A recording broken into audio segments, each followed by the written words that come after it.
right, good almost afternoon, everyone, morning. Welcome to our audit committee.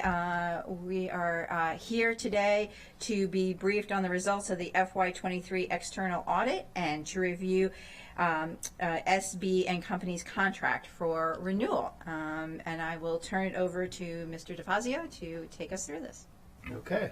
Good morning again. So like you mentioned, we're going to receive a briefing from our financial auditing firm, SB and Company, on the results of the FY23 audit, and then we're going to be followed by some committee questions or comments for SB, Finance, and Retirement. And then we're going to review and vote on the new audit contract so SB and Company can perform the FY24 audits. So I'm going to turn it over to SB and Company to brief the audit committee on the FY23 audit results. Good morning, everyone. My name is Bill Seymour. I'm the engagement partner with SB & Company. I have with me Toby Hollander, who is one of the audit partners on the engagement, as well as Renato Rees, who is the overall engagement manager on the audits. This represents our formal communications with those charged with governance, yourself, at the conclusion of the audit.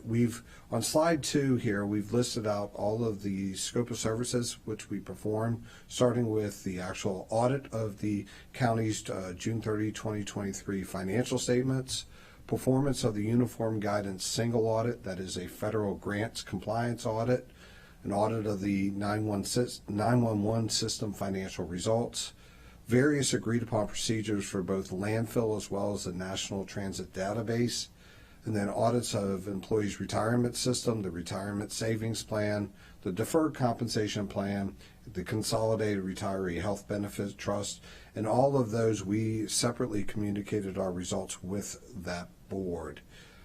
We reviewed the uniform financial report.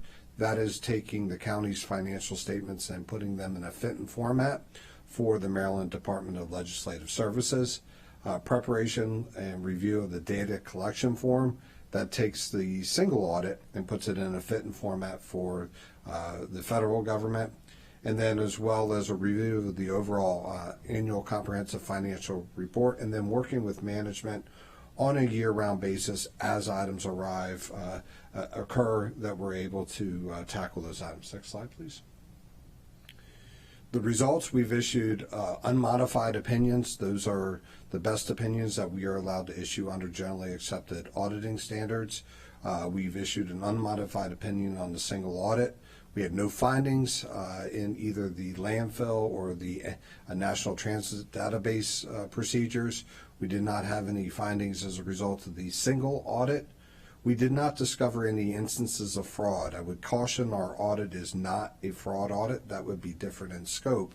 However, professional standards and our firm standards require that in the areas that we test, we look for fraud, we ask questions about fraud, and through those procedures, we did not discover any instances. We did receive the full cooperation of management, getting us information timely, working through that, answering our questions timely. You know, one of the things from a kind of audit perspective that I always worry about is whether or not when you ask a question, is management now trying to develop an answer that makes the question go away? And oftentimes that takes a longer time to do. Management is very quick to be able to get us the information back so we don't feel like we have that risk. Additionally, through the audit, because of investments in technology that are made, we have more free roam than when I first started doing audits a long time ago, where you would actually have to ask the client to pull information at kind of the same risk, like, are you just getting this stuff for us? We're actually able to go in, look at what we want to look at, expand scopes if we need to expand scopes without having to have a lot of management involvement. So we feel like we have direct access to the underlying data, which helps us believe that we actually have a purer audit, if you will. And lastly, we had no audit journal entries, no changes in the numbers that were presented by management. Next slide. This is a pictorial of our audit approach. It's a risk-based audit approach, and it works kind of like a funnel where in the beginning and planning, what we are doing is we're identifying where the areas of material misstatement risk are, and we identify all those areas, and then we look at how management has designed and operated controls to go and mitigate that risk. And we do testing both on design phase as well as an operational phase. Then we do various analytical procedures, required substantive testing items, and then required audit standard items. And the whole process is designed to allow us to obtain sufficient evidence to be able to issue that unmodified, or if you will, clean opinion. We assess the control environment by following the 5 areas of the COSO model of internal controls. That is the environment, risk assessment, control activities, monitoring, and information and communication. In all cases, our assessment was effective. The presentation that was done right before us is actually an example of this in motion. So we actually appreciate that. Yes, yes. And then diving down a little bit deeper, some of the key processes and underlying functions as they relate to internal controls over financial reporting, treasury estimation, the actual financial reporting, looking at revenue, all cases effective, expenditures, HR and payroll, fixed assets, grant compliance, and IT. Once again, all areas were affected. Had we had lots of journal entries or problems, we would use terms like material weakness or significant deficiency, and we had none of those items.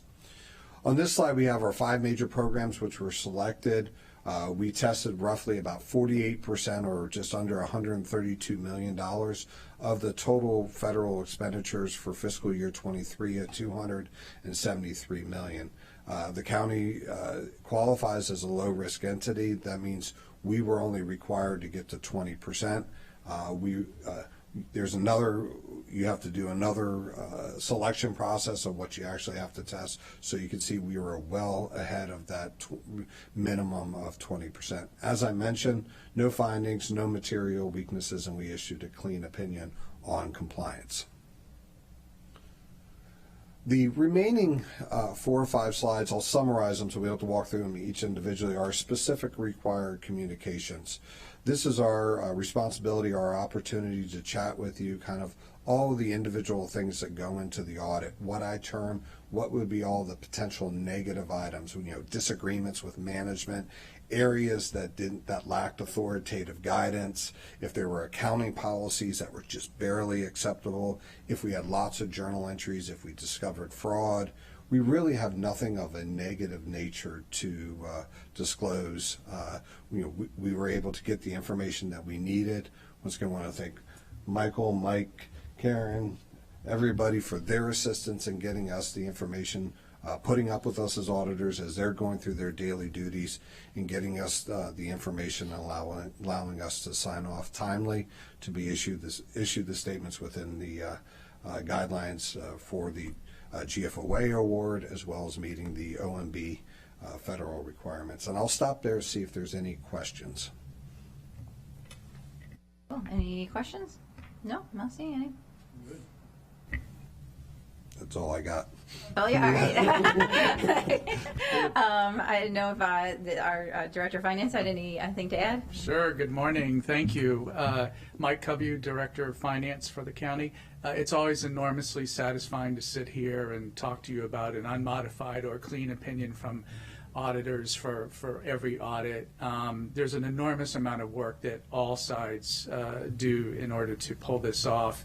And I'd just like to commend everybody who participates in this, from Mr. DeFazio to Mr. Seymour and his group, to our controller's office, our chief operating officer who's sitting right behind me, and our partners in all this, like MCERP. But it wouldn't happen for us without our general accounting manager, who oversees the audit from the county side. And our general accounting manager is Mike Lee, and he's done a fabulous job of this for the last several years, and was working under an acting controller at the time for this one. So many hands make light work, but it all starts with the gentleman to my right. And I wanted to thank everybody in this process, and I guess that's it. It's enormously satisfying to sit here and have a clean, unmodified opinion.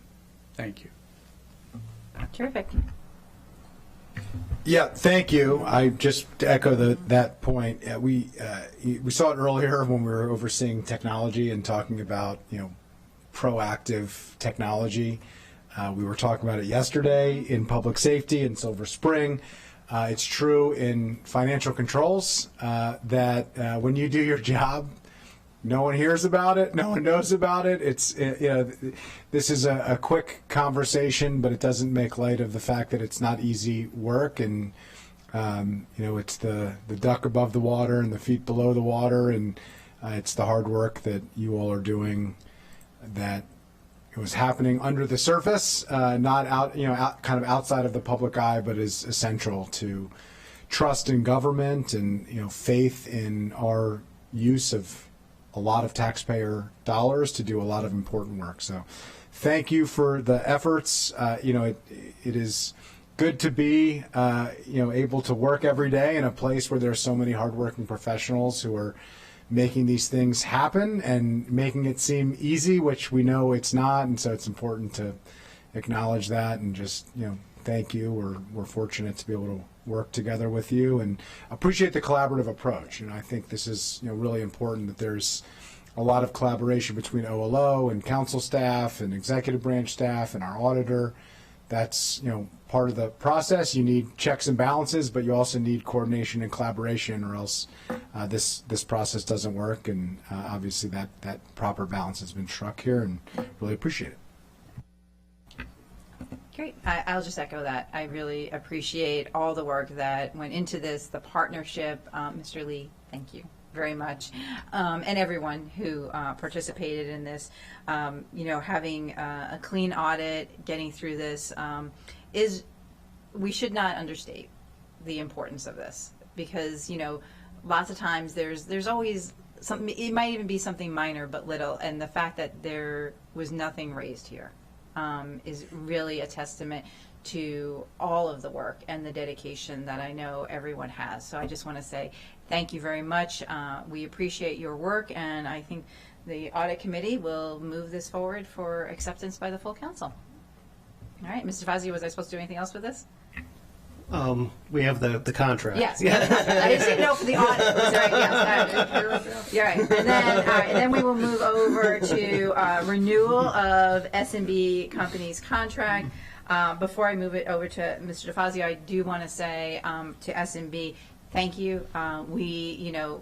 Mr. Fazio can talk about the process we went through. We did go through an interview process to look at other firms and do our due diligence as the audit committee, with our auditor to review and take a moment to think about who is auditing the county and our many facets. And I will say thank you.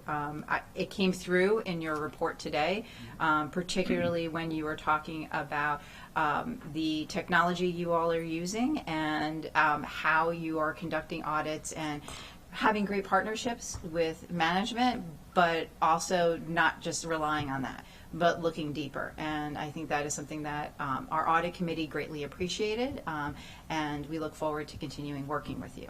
Mr. Fazio?